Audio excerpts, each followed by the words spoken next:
ఏడుకొలవాడ వెంకటరమణ గోవింద గోవింద ఆపద ముక్కులవాడ అనాథరక్షక గోవింద వెంకటేశ పాహిమాం శ్రీనివాస రక్షమాం రక్ష రక్ష జనార్దన రక్ష రక్ష స్వామి. ద్వైత అద్వైత విశిష్టాద్వైత గురించి మనం ఈరోజు తెలుసుకుందాము. ద్వైతం అంటే ఏమిటి, అద్వైతం ఏమిటి, విశిష్టాద్వైతం ఏమిటి, దాని గురువులు ఎలా చెప్పారు, ఆది శంకరాచార్యులు ఎలా చెప్పారు, శ్రీమద్ రామానుజులు ఎలా చెప్పారు అనేది మనం తెలుసుకుందాము. ఇప్పుడు ప్రఖ్యాతి చెందిన ద్వైత అద్వైత విశిష్టాద్వైత సిద్ధాంతాల మధ్య ఉన్న భేదం ఏమిటి, ఆ సిద్ధాంతాల ప్రకారం ముక్తి ఎలా లభిస్తుంది మొదలైన విషయాలను చాలా తేలికైన మాటల్లో మనం మాట్లాడుకుందాము. ఈ ప్రయత్నం చూద్దాం. ముందుగా అద్వైతం గురించి చెప్పుకుందాం. అద్వైతం అంటే, ఈ అద్వైత సిద్ధాంతం అంటే ప్రచారం కల్పించిన వారు జగద్గురు ఆదిశంకరాచార్యులు. అద్వైతం ప్రకారం జీవాత్మ, పదార్థం, పరమాత్మ ఇన్ని లేవు, ఉన్నది ఒకటే, అదే పరబ్రహ్మం. అజ్ఞానం వలన మనకి ఆత్మ పరమాత్మ వేరువేరుగా భ్రాంతి కలుగుతుంది.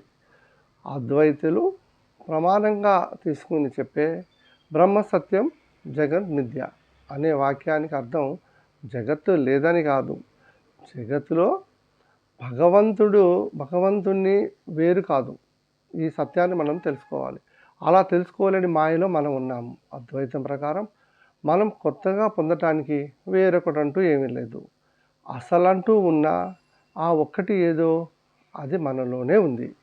దానిని తెలుసుకోవడానికి అడ్డుగా ఉన్న పొరను తొలగించుకోవడమే మనం చేయవలసిన పని. మన ఆత్మపై కప్పబడి ఉన్న అజ్ఞానం అనే మసిని జ్ఞానం అనే వస్త్రంతో తుడిస్తే అప్పుడు నిత్యము సత్యము అయిన ఆత్మస్వరూపం సాక్షాత్కరిస్తుంది. అది మనలోనూ ఎదుటి వారిలోనూ ఒకలాగానే ప్రకాశిస్తుంది అని ఆ పరమసత్యం మనకు తెలుస్తుంది. ఆ సత్యం తెలిసాక ఇక జీవాత్మే పరమాత్మ.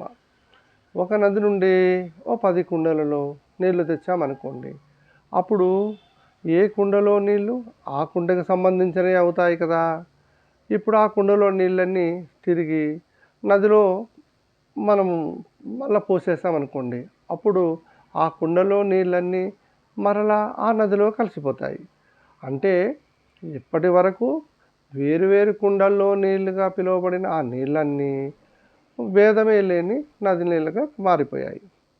ఇక్కడ కుండలను శరీరాలని, ఆ కుండల్లో నీటిని జీవాత్మలని, ఈ నీటిని పరమాత్మ అని అనుకొని అద్వైత భావన కొంతవరకు అర్థమవుతుంది. దేహభ్రాంతి విచ్ఛిన్నమైతే ఆత్మ సాక్షాత్కారం లభిస్తుందని చెప్పేదే అద్వైతం, అదే మోక్షం. ఇక విశిష్టాద్వైత ప్రకారం ఆత్మ ఎప్పటికీ పరమాత్మలో ఐక్యమైపోదు. కాకపోతే విముక్తి పొందిన ఆత్మ భగవంతుని సాన్నిధ్యాన్ని మాత్రం పొందుతుంది. మరలా శరీరాన్ని ధరించాల్సిన అవసరం లేదు. అదే మోక్షం అంటే. ఇలాంటి ఆత్మలు అనేకమై ఉంటాయి. అంటే ఈ సిద్ధాంతం ప్రకారం జీవాత్మ పదార్థం వేరు పరమాత్మ ఆధారంగానే మనుగడ సాగిస్తుంటాయి అని పదార్థంలో కలిసిపోయి మాత్రం కాదు. ఇక్కడ పదార్థం అంటే జడమైనది, చైతన్యం లేనటువంటిది అని అర్థం.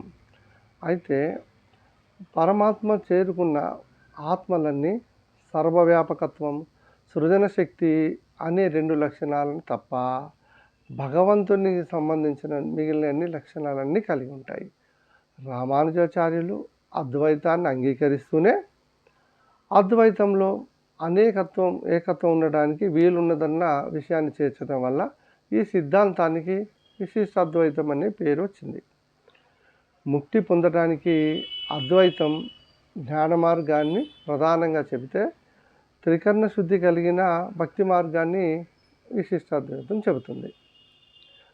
ఇక మధ్వాచార్యులు ప్రబోధించిన ద్వైతంలోకి వద్దాం. ద్వైతం అనే మాటను బట్టి చూస్తే ఇది అద్వైతానికి పూర్తి వ్యతిరేకమని తెలుస్తుంది. ద్వైతం ప్రకారం పంచభేదాలు ఉన్నాయి. అవి జీవాత్మ పరమాత్మ ఒకటి కాదు. అలాగే ఒక జీవాత్మకి వేరొక జీవాత్మకి మధ్య భేదం ఉంది. జీవాత్మ పదార్థం కూడా వేరువేరు, పరమాత్మ కూడా వేరువేరు. అసలు పదార్థంలోనూ వేరొక భాగం భిన్నంగానే ఉంటాయి. ఇది ద్వైత సిద్ధాంత భావన.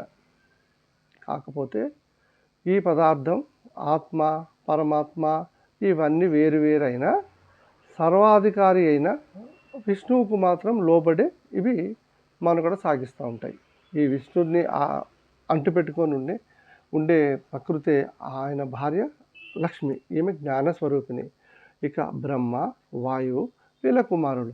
సృష్టి జరగడానికి బ్రహ్మకారకుడైతే జీవాత్మ ముక్తి పొందడానికి వాయువు కారణం అవుతూ ఉంటాడు.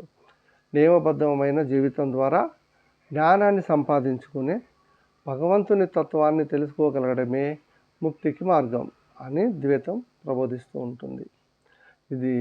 ఇది ద్వైత, అద్వైత, విశిష్ట అద్వైత సిద్ధాంతాల మధ్య ఉన్న భేదం.